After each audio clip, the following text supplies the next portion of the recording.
I've found the easiest way to win the Yamato tournament in AC Shadows, and it's all about two things in Naoe's build.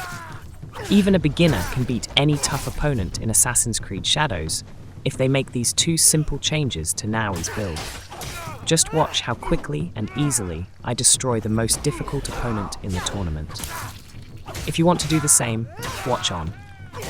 I'll tell you about these two things that form the build, and then I'll give you tips on how to fight each participant in the tournament without my build. You can win anyway. You just don't have a choice. So, you need the legendary Bloodshade katana. On the map, I've shown you the location of the chest where you'll find this katana. You need to swim to the ship. I destroyed all the enemies on it and opened all the chests. On the second floor, there is a chest with Bloodshade. It's the coolest thing ever. The first characteristic of the katana is that affliction buildup is not lost over time. This is a very special item that will help you defeat any enemy with ease.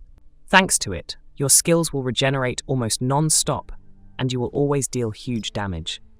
To do this, you need to go to the Hideout's blacksmith and install a special engraving, 30% of an adrenaline chunk on hitting affected enemies. The point is that your enemy will always be afflicted thanks to the Bloodshade katana, and your strikes will restore your skills very quickly. This is already enough to make the match easier, but there is one more thing that can improve your situation.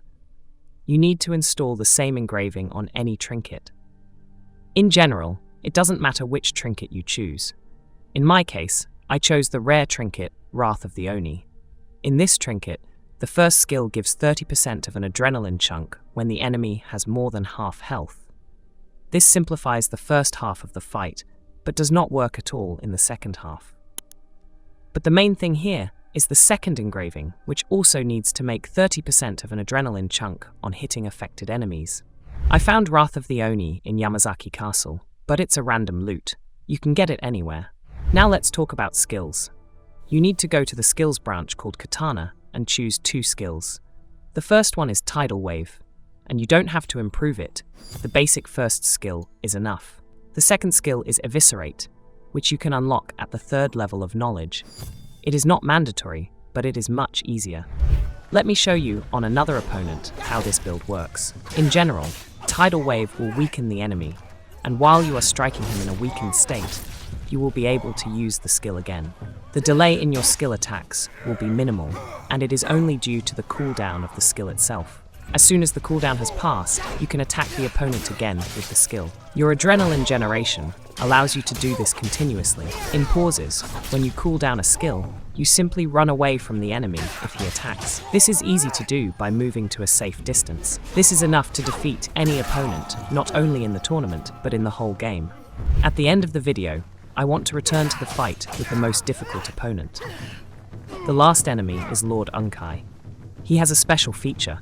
He can replenish his health by drinking a potion, just like you. In general, you can knock him down if you attack him directly at the moment he takes out his bottle, but it doesn't always work out. You need to be close by to have time to deal damage. In general, just don't worry about it. Even if you are late, you will still not let him drink the whole bottle, and he will not replenish all his health, but only part of it. And even if he replenishes all his health, you will quickly take it away again. Let me remind you that during the battle, you will have both of your skills working almost without interruption, which damage the enemy. Sometimes it's even nice to give the enemy a chance to replenish their health and mockingly beat them like a child. I tried to fight him without this build, but the fight was unrealistically difficult, and I always lost. So I advise you to use my tips, and then you will easily defeat this enemy. And if you found this video interesting or useful, be sure to like and subscribe to my channel.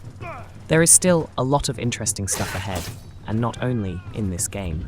I also recommend watching my previous video, where I told you how to complete the quest chain of the Godai Shinobi.